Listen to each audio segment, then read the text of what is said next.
Hi everyone, Michaela here. Welcome or welcome back to my channel. Today we're going to be talking about some mistakes you might be making on your Psychology Today profile. And while I'm generally of the Bob Ross school of thought that many mistakes in life are just happy little accidents, these mistakes can actually prevent your profile from doing its job, which is reaching your perfect clients and patients. Oh, and be sure to stick around to the end because I've got a bit of a plot twist for you. Okay, let's do it.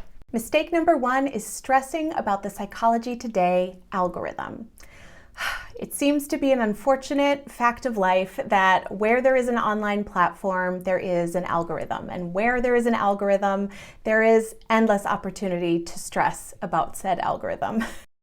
I have seen all kinds of advice out there, from switching out your profile picture once a week to changing up the order of your specialties to making minute changes to one or two words of the first line of your narrative profile. Honestly, I don't think any of it is worth your precious headspace. Resist the urge to fall down the algorithm rabbit hole. With just a few exceptions, which I'll share in a minute, I don't think it's worth stressing out about tiny changes that may or may not influence your profile's ranking on the platform. Your time and effort will be much better spent focusing on promoting your practice in more substantive ways. On the other hand, mistake number two is ignoring your profile completely. So you may be tempted, if it's working really well for you, to just forget it even exists, especially if you're being billed automatically. You can truly forget that you even have a profile on the platform.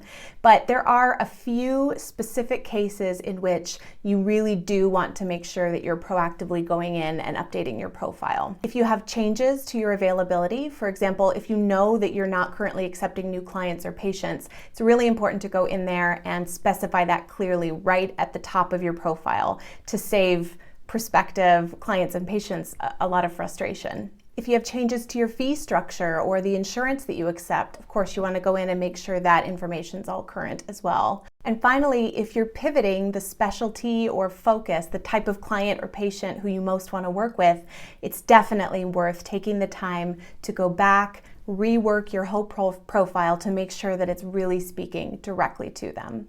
So those first two mistakes are hands down some of the most common that I see. And I'm curious, tell me in the comments, which way do you lean? Are you more likely to tweak your profile into oblivion, or are you more likely to ignore it completely? Either way, you're in really good company. Mistake number three is spreading yourself too thin, casting way too wide a net, listing out every single topic you could possibly address in therapy. And this won't surprise you by now. I talk about this all the time, but I want to mention it here because this can be especially tempting to do when you're just starting out, just trying to grow and build your practice. But I say it's a mistake for at least two reasons. First, most therapy seekers by default assume that therapists are generally able to help them with a range of concerns. And second, when it comes to something that really matters to us, we tend to trust specialists more. So it's really important that you highlight a precise area of focus. Doing this is going to help build trust, and it's going to equip therapy seekers, your dream clients and patients, to self-select into the experience of reaching out to you and working with you. Mistake number four is writing for your colleagues instead of for your prospective clients and patients.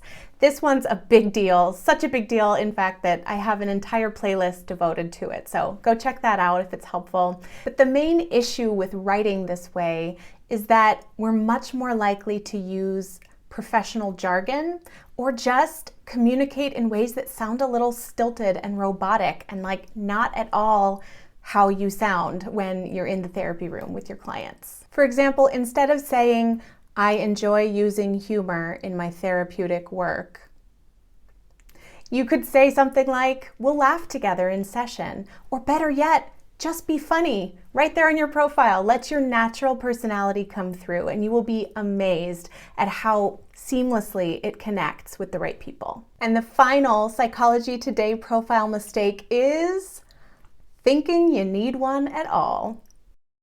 That's right, friend. A Psych Today profile is 100% optional. From the platform itself to the company that runs it, there are lots of reasons why you might decide to leave or stay on it. Some of these reasons are outlined in a great TherapyDen article that I'll list below. Bottom line, it's your choice, so just don't go thinking you need Psychology Today to drive referrals to your practice, because you don't. In the next video, I'll share some alternative strategies you can be using right now to drive more of the right people your way. And if you want to get a jump start on creating a website that actually outranks your Psychology Today profile, then you are most welcome inside my 5-day About Page challenge.